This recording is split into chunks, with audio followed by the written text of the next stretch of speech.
Bonjour à tous, j'espère que vous allez bien. Je vous retrouve aujourd'hui pour une deuxième vidéo sur mon côté auteur dans laquelle je vais vous expliquer comment je fais pour passer d'une simple idée à un roman complet, c'est-à-dire juste avant envoi à l'éditeur.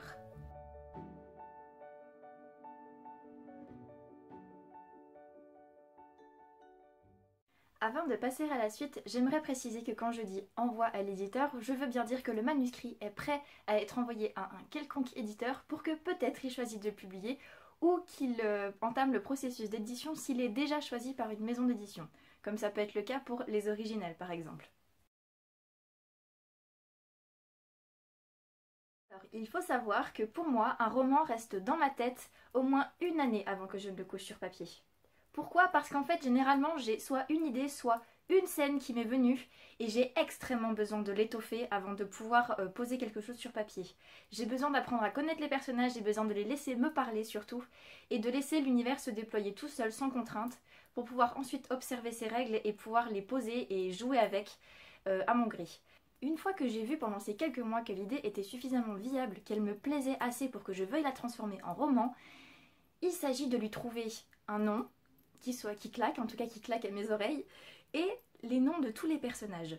Après ça, je peux enfin évoluer et je peux avoir la vraie, pas mainmise, mais je peux enfin déployer tout ce que je veux à partir de ces idées premières. Généralement, quand je me suis penchée sur ces idées, j'ai aussi le début qui me vient dans la tête, parce que généralement dans les questions c'est oui, mais comment tu veux que ça commence cette histoire et pourquoi ça commence et puis c'était quoi le problème? Et voilà, il y a eu tout un cheminement de pensée jusqu'à ce que j'arrive au point de départ du roman qui soit assez intéressant à narrer et quels seront les mots qui vont percuter mon lecteur ou du moins qui me percuteraient moi, qu'est-ce qui me plairait d'écrire quand je vais commencer le bouquin.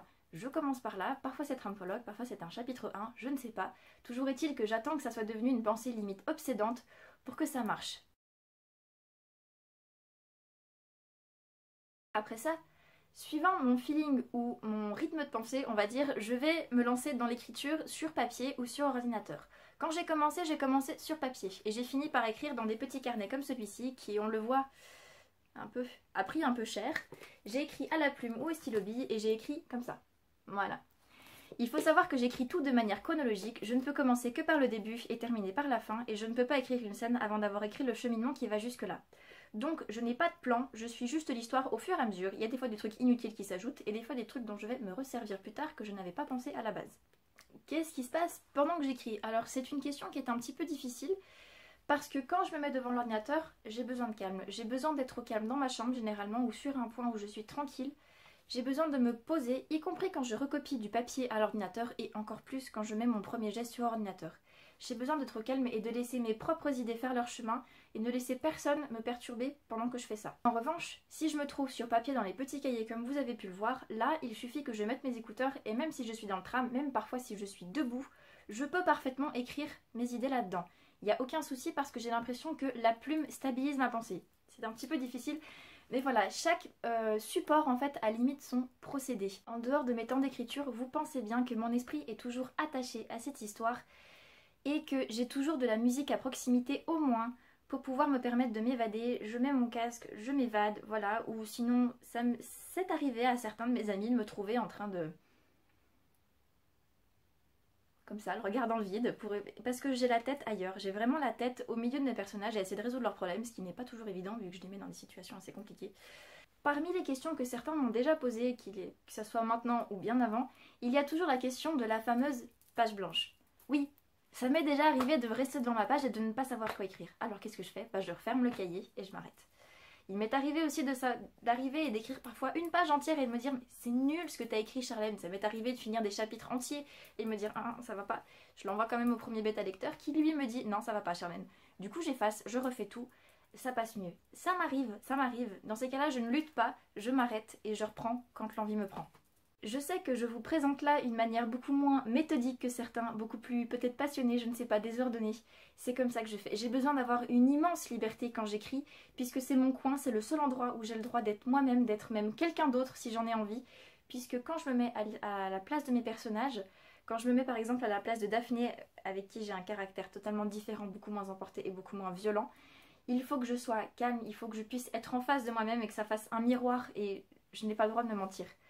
Donc voilà, voilà, il n'y a pas de règles si vous voulez, il n'y a que les règles que l'histoire est que l'histoire m'impose quelque part. Et voilà, c'est une grande liberté. C'est pour ça que je n'ai pas de plan, c'est pour ça que je ne prévois rien à l'avance et que je me laisse porter à fond, puisque c'est mon poumon, c'est ma façon de respirer, ça ne se contrôle pas. Après tout ça, après bien des mois, le plus court que j'ai mis pour écrire et même pour réécrire un de mes romans, ça a duré 2 mois. Et parce que j'avais l'histoire déjà depuis 7 ans dans ma tête, il s'agissait des Originels tome 1. J'ai mis 2 mois pour le réécrire et là aussi ça a été assez obsédant pour être honnête. J'avais fait pas mal d'ajouts mais voilà, ça a été très obsédant. Bref, une fois que j'ai fait tout ça, il arrive un moment où je me dis soit le roman est trop gros, comme ça a été le cas pour le Masque du Silence qui devait être un seul tome, soit je me dis là il faut t'arrêter, regarde, ça ferait une fin parfaite. C'est là que ça doit s'arrêter. C'est soit au feeling, soit je suis obligée de couper parce que c'était trop gros. Bon, en résumé, t'as eu plein d'idées qui sont devenues dans la tête, tu les as agglomérées, au bout d'un moment t'as décidé de les écrire, tu t'es laissé emporter par toutes tes émotions, tu t'es laissé bercer encore par les idées, t'as continué, patati patata, t'as fait un aller-retour entre plein de trucs, et après, t'as posé le point final. Oui, c'est très bien tout ça, mais après, il se passe quoi jusqu'à ce que je l'emmène à l'éditeur, enfin que je l'envoie à l'éditeur? Il se passe encore 1 ou 2 trucs qui sont très très importants dans le processus d'écriture. Ah bon? Il se passe quoi? Et c'est souvent la question que les gens posent parce qu'en fait on ne se rend pas compte qu'une fois qu'on a fini le roman, il y a encore énormément de boulot à faire après.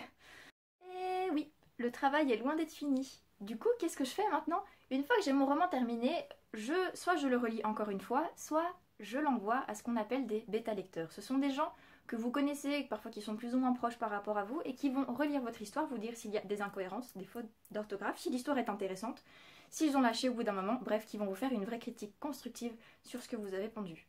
Ils vous corrigent soit chapitre par chapitre, soit par livre entier. Ça dépend des personnes, il y en a qui préfèrent chapitre par chapitre, d'autres par livre entier. Après ça, donc, vous faites les corrections, vous renvoyez au nouveau, vous faites des corrections, vous renvoyez au nouveau, jusqu'à ce que vous ayez passé tous vos bêta-lecteurs. Généralement, il y en a 3. Au-delà, ça devient plus compliqué à gérer, mais c'est possible. En dessous de 2, ça devient compliqué parce que là, c'est pas possible du tout. Vous avez qu'un seul regard et il se peut qu'il ne soit pas objectif. Il se peut, c'est pas forcément. Hein. Mais voilà, ça se peut. Après ceci se trouve encore une ultime étape que généralement les auteurs n'apprécient pas tellement, ce qui est mon cas. Je n'aime pas ça du tout.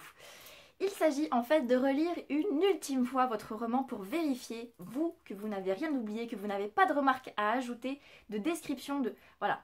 Il s'agit de faire... C'est le dernier test avant envoi. Et pour que ça passe mieux généralement, et parce que c'est plus facile sur papier, les auteurs, en tout cas moi c'est ce que je fais, on s'amuse en fait à imprimer notre roman avec une illustration pas pour l'éditeur quoi, juste pour moi par exemple, ça c'est une amie qui m'a dessiné la couverture. Voilà, on décide de faire ça, on l'imprime en format A4 normal, et on fait nos petites corrections dedans, nos petites remarques, voilà, il y a des répétitions par-ci par-là parce qu'on ne voit pas très bien sur numérique, sur ordinateur. Et la version papier nous permet d'y voir beaucoup plus clair et d'être beaucoup plus lucide sur ce qu'on a écrit. Voilà. Après tout ce travail de longue haleine, je suis enfin prête à croire, ou en tout cas à essayer de croire avec ceux qui m'ont corrigé, en mon histoire pour pouvoir l'envoyer à un éditeur et essayer de le faire partager à d'autres. Voilà, c'est pas évident parce que je suis quelqu'un qui a du mal à croire en ces histoires. Même si j'ai la foi dans mes personnages, je me dis toujours que ça ne sera pas suffisant pour qu'un éditeur puisse s'y intéresser. Peut-être que ça marche, des fois ça marche, pour les Originels, pour le Masque du Silence. Espérons que ça soit le cas pour d'autres. Mais voilà, en attendant, c'est comme ça que ça se passe.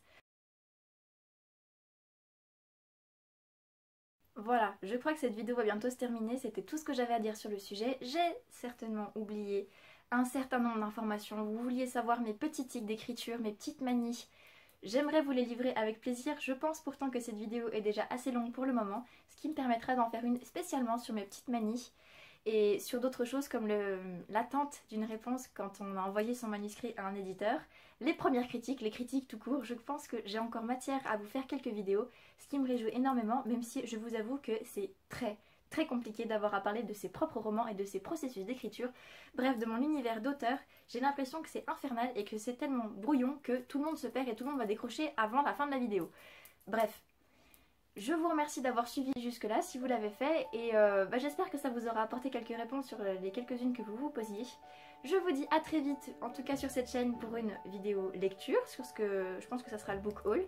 Et sinon, eh bien à très vite sur la page auteur ou sur la page de lecture comme d'habitude. Charlène Coppiron, auteur ou l'Éden des rêves. Portez-vous bien et je vous dis à très vite tout simplement.